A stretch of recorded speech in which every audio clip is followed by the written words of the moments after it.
Queridos irmãos do Grupo Espírita Fraternidade, que Jesus nos abençoe agora e sempre. A nossa mensagem hoje é para falar da parte segunda do Livro dos Espíritos, capítulo de número 7, que compreende as perguntas de número 330 a 399.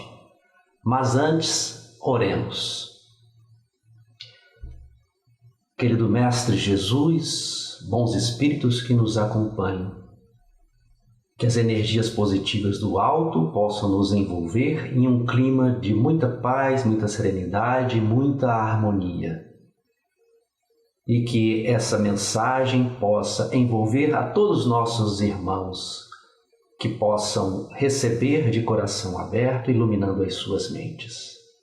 E assim, Mestre, iniciamos a mensagem dizendo graças a Deus. Então, nesse capítulo 7, nós vamos tratar da volta do espírito à vida corporal, ou seja, a encarnação desse espírito de volta na carne, não é? E esse capítulo compreende alguns itens, que são eles o prelúdio da volta, a união da alma ao corpo, as faculdades morais e intelectuais do homem, a influência do organismo, o idiotismo e a loucura, a infância, simpatia e antipatias terrenas e esquecimento do passado. Então vamos falar brevemente sobre os itens, que compõem, este capítulo de número 7 do Livro dos Espíritos. Começando então pelo prelúdio da volta. As perguntas de Kardec nos direcionam primeiramente para o sentimento que o espírito tem quando vai voltar ao corpo, nos indicando pela resposta dos espíritos que os espíritos que estão prestes a reencarnar, eles têm como se um pressentimento deste momento que está chegando, pela necessidade da encarnação, como nos é colocado pela doutrina espírita, de que numa necessidade de evolução constante nós temos que retornar à carne.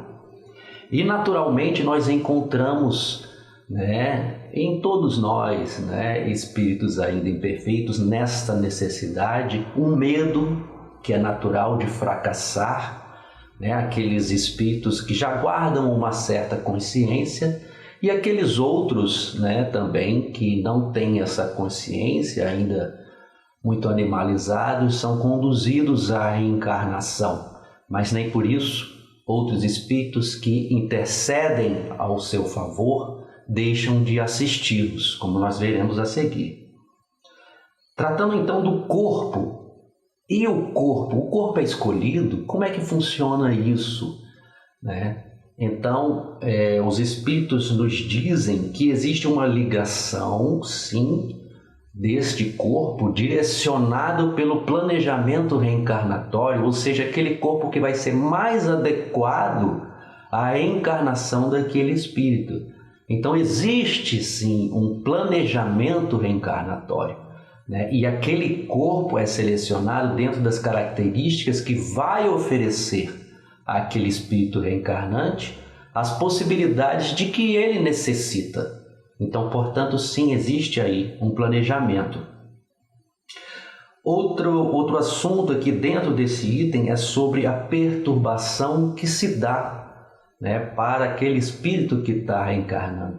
Sim, assim como no desencarne, quando existe um desligamento do corpo, o espírito passa por aquele processo natural de perturbação e no momento da encarnação não é diferente.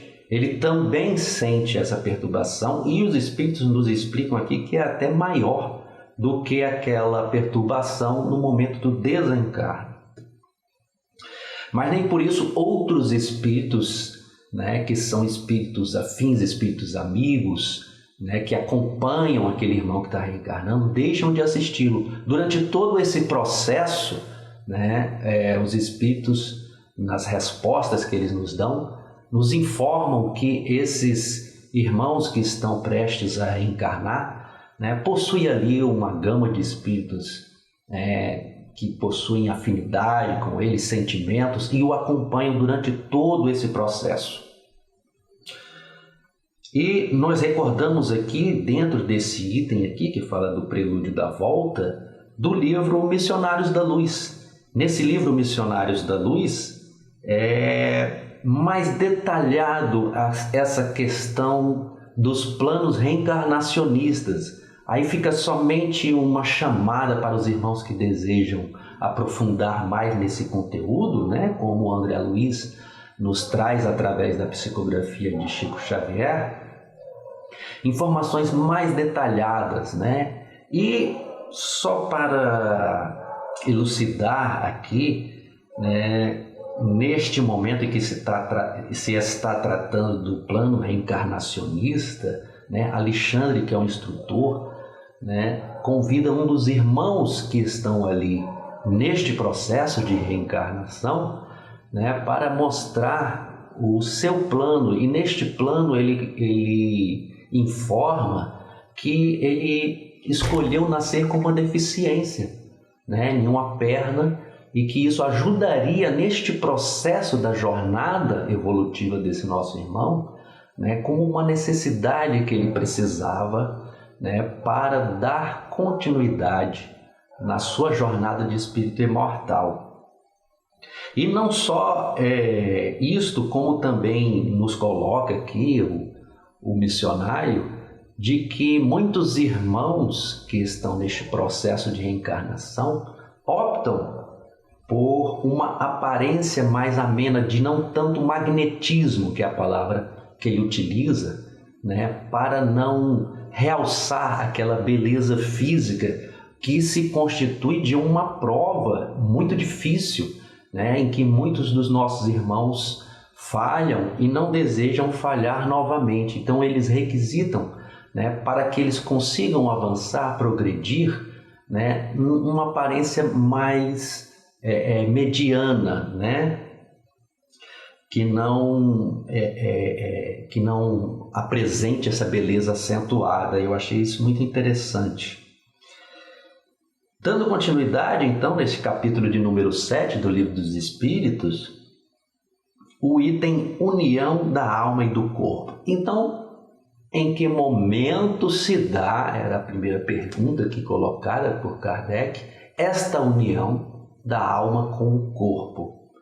E os espíritos respondem que este momento é o momento da concepção, ou seja, o momento em que o espermatozoide fecunda o óvulo, né, formando ali o ovo, e vai ali neste momento da concepção é feita uma ligação, né, do espírito com aquele feto, né? E esta ligação permanece até que se dá o momento do nascimento, né? Que aí é a conclusão. Mas esta ligação, né, se dá exatamente neste momento da concepção. E então, neste item, ele também nos informa do estado de consciência, como se fosse um estado de sono, que aquele espírito permanece durante a gestação, né? A gestação daquele corpo. E então entra no assunto aborto, né? E os espíritos aqui são categóricos na resposta de que o aborto é uma agressão à lei divina, né? À lei da vida, né? Ou seja, uma transgressão da lei de Deus. E somente em um único caso, né, os espíritos, né, consentem que seria onde existe o risco da vida da gestante, né? Neste momento do risco da vida da gestante, se opta pela vida que já está encarnada. É dessa forma que eles colocam. Todas as outras formas seriam uma transgressão da lei de Deus. Isso aqui realmente é muito forte, né? Porque nós temos várias e várias situações aí complexas que envolvem, né, a gestação, não desejada, mas a colocação aqui, né, do livro dos Espíritos é categórica. Somente neste momento em que há o risco de vida da genitora existe, né, esse consentimento aqui, essa colocação dos Espíritos. Né? Todas as outras situações seriam uma transgressão da lei de Deus.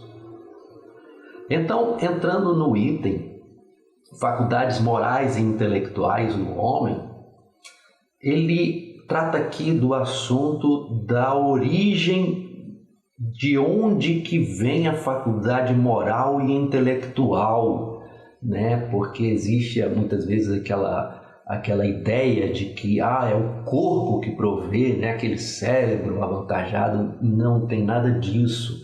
A origem das faculdades morais e intelectuais vem do espírito. O espírito é que possui aquela inteligência ou aquela moralidade e vai se utilizar do corpo que lhe possibilite utilizar, né, esses dons que são competências desenvolvidas ao longo da vida imortal do espírito, durante muitas e muitas encarnações, no seu desenvolvimento intelectual e moral. Então o espírito carrega consigo essa faculdade e traz ao nascer. Não tem nada a ver com o corpo, né? E existe aí uma diferença entre intelectualidade e moralidade também, que os espíritos nos trazem aqui, né? De que existem espíritos que avançaram na intelectualidade, mas não na moralidade. E às vezes a gente observa espíritos, né, neste sentido, que agem de forma maléfica contra os outros, contra os seus irmãos, utilizando da sua inteligência de forma perversa, né? Mas isso também não é o corpo, é o espírito, né? É a faculdade do espírito. E no item influência do organismo, aí sim, ele trata que o organismo realmente impõe uma influência, né?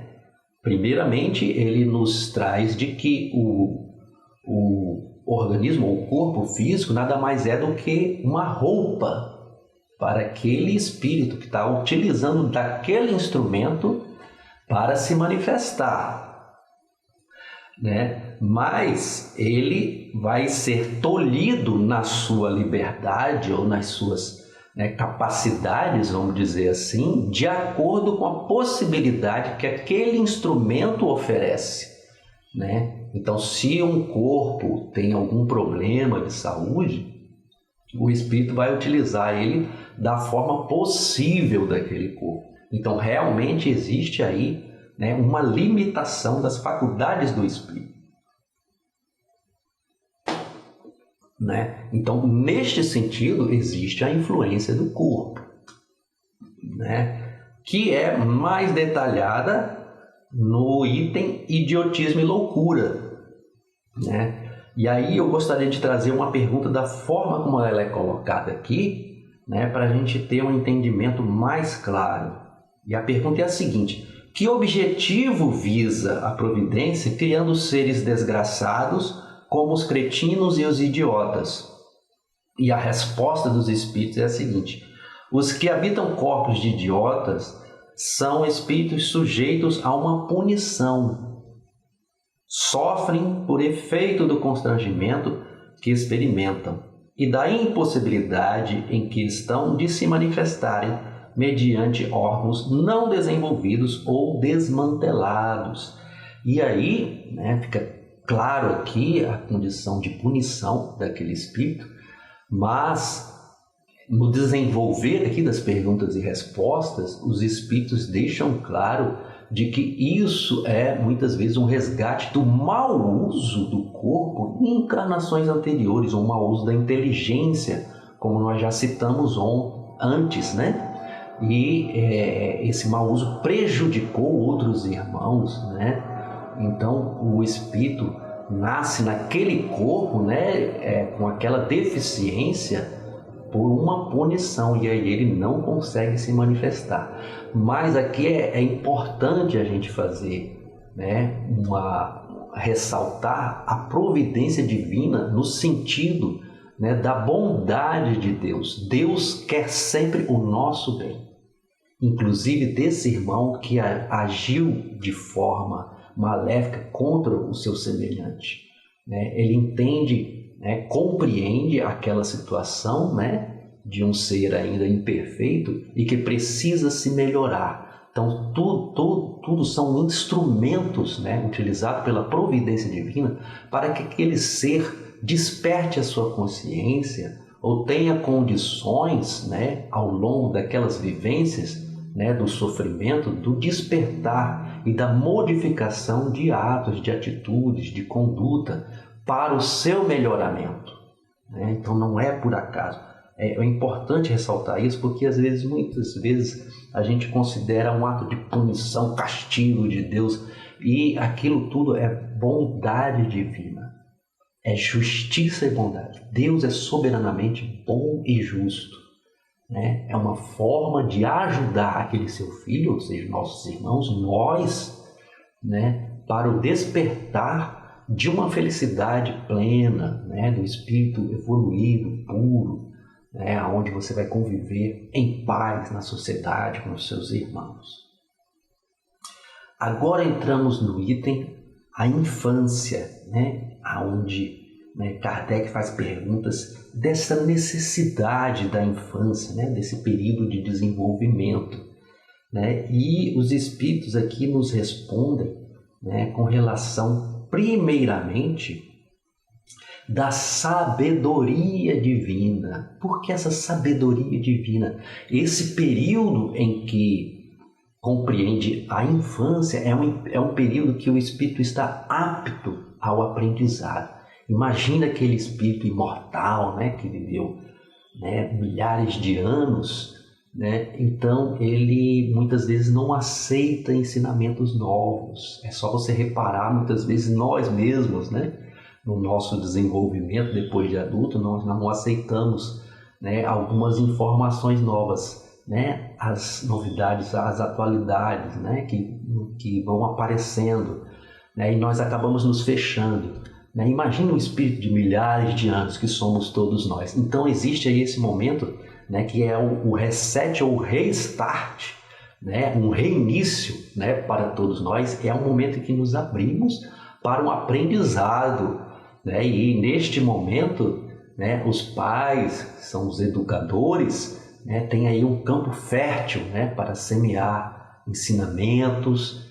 né, conduta moral, evangelização. Por isso a importância tremenda que existe a evangelização neste período, né, que o espírito está aberto para receber, né?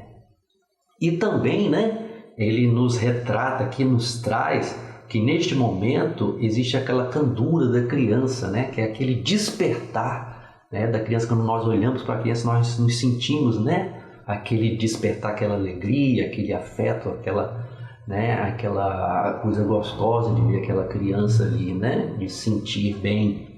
Então isso tudo faz parte da sabedoria divina, desses momentos de sabedoria divina. Dando continuidade, entramos no item simpatia e antipatia terrenas. O que é isso? Né? Que quando o Kardec pergunta sobre aquelas relações que existem, né, entre nós, né, aqui na sociedade, né, como nós não conseguimos reconhecer, né, aqueles espíritos com os quais nós já convivemos, né, durante aqui os milênios, né, da nossa vida imortal de espírito, né, e a resposta, né, dos nossos irmãos é de que realmente nós não vamos reconhecer, porém vamos sentir uma atração, né, que aí é sim retratada por essa simpatia ou antipatia, no caso de uma animosidade, né, entre os irmãos, né, que possuem desavenças pretéritas. Então isso é natural, mesmo que a gente passe pelo processo de esquecimento do passado, existe, né, esta relação. Então fica aquele sentimento, e mesmo com corpos diferentes, né, de encarnações anteriores, a gente tem aquele sentimento que fica, tanto no caso de simpatia com espíritos afins, com os quais nutrimos sentimentos, né, de afinidade, e também das antipatias, com os quais nós temos sentimentos de animosidade.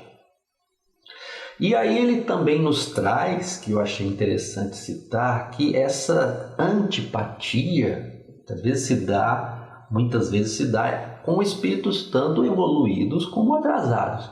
A diferença é de que o espírito atrasado, ele sente a antipatia, mas ele, além daquela antipatia, ele nutre inveja, nutre ciúme, né? Nutre rancor, e até muitas vezes ódio pelo aquele outro irmão com o qual ele antipatiza.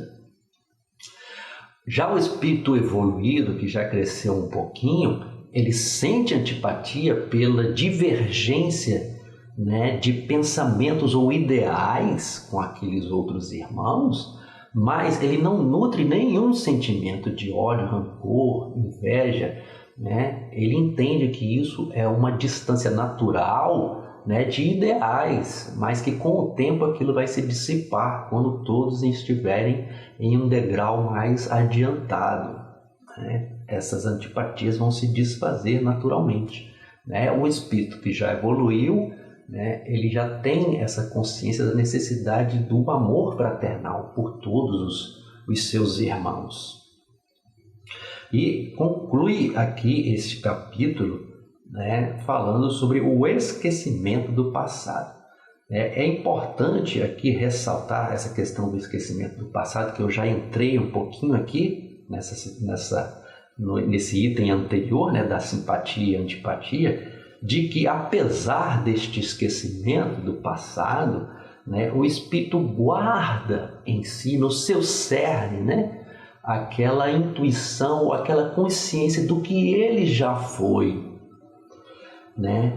Então o espírito que já está um pouco mais desperto diante, né, dessa consciência, ele procura não cometer os mesmos erros do passado, né? Procura sentir a intuição dos bons espíritos que o estão acompanhando, para que ele possa ter força, né, de resistir, né, àquela tentação de cometer os mesmos erros do passado. Examinamos aí a nossa consciência naquele processo, né, de autodescobrimento, né, para justamente investigar, né, dentro de nós as nossas mazelas, as nossas imperfeições e lutar contra elas, né?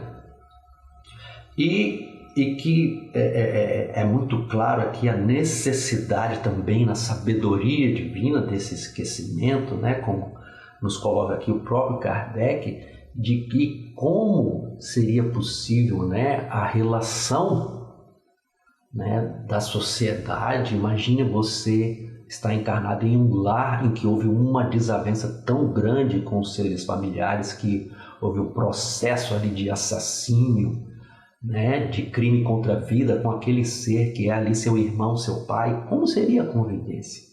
Impossível, não é? Então, a sabedoria divina aí neste momento, que é um reset, né, como eu já havia colocado, um reinício, né, para desfazer essas desavenças e seguir adiante, né, com o processo evolutivo da criatura. E no finalzinho desse item ele coloca aqui sobre a questão dos mundos superiores, né? Nos mundos superiores, aqui existe uma situação específica em que esse esquecimento do passado não é, né, tão grande, já porque não há mais tanta necessidade, pelo simples fato de que o espírito ele já expurgou, vamos dizer assim, né, aqueles crimes do passado. Então aquilo está bem resolvido, né, dentro de si. Aquilo não vai perturbá-lo na sua continuidade da sua vida. E nos mundos mais atrasados, como é o nosso caso, né, isso perturbaria, né, de forma terrível, né, aquele irmão. Imagine recordar os seus crimes do passado. Então está aí colocado, né? Então Aqui foram uma breve passagem desse capítulo, né? Quem quiser estudar com mais calma, recordando aqui perguntas de número 330 a 399 do Livro dos Espíritos. Que Jesus possa, então, nos abençoar, né? Abençoar os lares dos nossos irmãos, muita paz, muita luz e muito amor. Que assim seja, graças a Deus.